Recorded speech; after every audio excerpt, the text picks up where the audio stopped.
One man controls what you wear, what you desire, and what defines wealth itself. His name is whispered in boardrooms but never printed on the bags. Who is the invisible emperor of luxury, and why does he want to stay hidden? His name is Bernard Arnault, a businessman so private that most people don't realize he is the richest person in Europe, and at times, the richest man on earth. He built LVMH, the empire that controls icons like Louis Vuitton, Dior, Tiffany, and Moet Hennessy. Through calm precision and quiet ambition, Arnault turned the art of luxury into an industry of power. This story matters because luxury has evolved beyond fashion. It's a reflection of modern wealth and influence. Behind every logo you see on a red carpet or city billboard lies the vision of one man who reshaped what luxury means in the 21st century. It began in 1949 in the small city of Roubaix, France. Bernard Arnault was born to an engineer father who owned a modest construction firm. He studied engineering but dreamed of something larger, something timeless. In 1984, Arnault made his first daring move.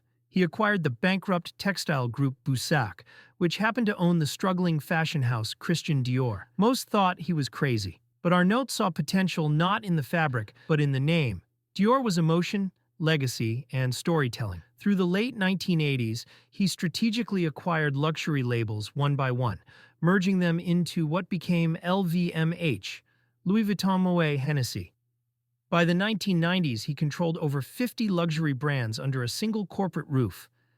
In 1999, while Silicon Valley chased dot-com riches, Arnault quietly bought into brands like Fendi, TAG Heuer, and Sephora.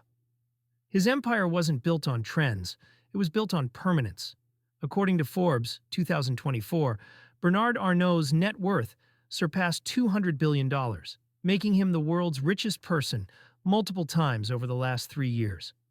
Source: Forbes, 2024.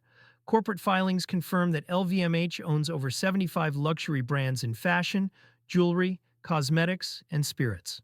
Document: LVMH Annual Report, 2023. Bloomberg reported that nearly 1 in 3 luxury purchases globally involves a brand under Arnault's control. Source: Bloomberg, 2022. He's known for acquiring companies quietly, often through holding groups that operate behind layers of subsidiaries. Every deal, every move, leaves almost no public trace until it's done. Critics argue that Arnault's rise represents the monopoly of beauty, where a few hands control global taste. Independent designers sometimes say LVMH's power makes it harder for small labels to survive. On the other hand, supporters claim he preserved dying heritage brands that would have disappeared without his investments. Some observers even call him the curator of culture, while others see him as a corporate tactician cloaked in elegance. The truth may lie between a man who sees both the poetry and the profit in every product. For millions of artisans across Europe, Arnault's empire means stability. Workshops in France and Italy now employ generations of craftspeople who might otherwise have lost their trades. At the same time, the global rise of luxury has redefined aspiration. Young consumers in Asia and the Middle East see brands like Louis Vuitton not as fashion, but as identity. Yet critics warn that this concentration of power deepens inequality. A billion-dollar bag in a world still struggling for basic needs. Visual. Contrast between luxury storefronts and factory floors. Arnault himself rarely comments on such debates, preferring numbers and art over speeches. His belief is simple: excellence justifies its price. Economists describe Arnault's empire as emotional capitalism. He doesn't sell leather or perfume. He sells the feeling of being part of history. Each brand under LVMH is run like a separate kingdom, yet all share one crown. In business schools, his strategy is studied as a masterclass in controlled decentralization. It's like a symphony orchestra. Every brand plays its own instrument, but the conductor ensures they stay in harmony. This approach allows creative freedom without losing financial discipline, the balance that built the world's most powerful luxury network.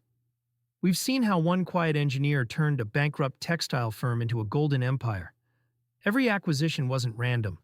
It was deliberate, precise, and permanent. But behind the empire's calm face lies a deeper question. Can luxury remain art when it becomes an industry? High confidence, LVMH will continue expanding in digital luxury, investing in AI-driven personalization for fashion and online retail. Medium confidence. Arnault's 5 children, all working inside LVMH, may compete to inherit the throne, a slow transfer of power already underway. Low confidence. A major cultural shift away from luxury consumption could challenge the empire's dominance, though current trends show global demand rising. As climate awareness grows, the future of luxury may depend not on exclusivity, but on sustainability.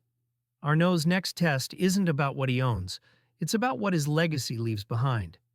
In a world obsessed with noise, Bernard Arnault built his fortune through silence.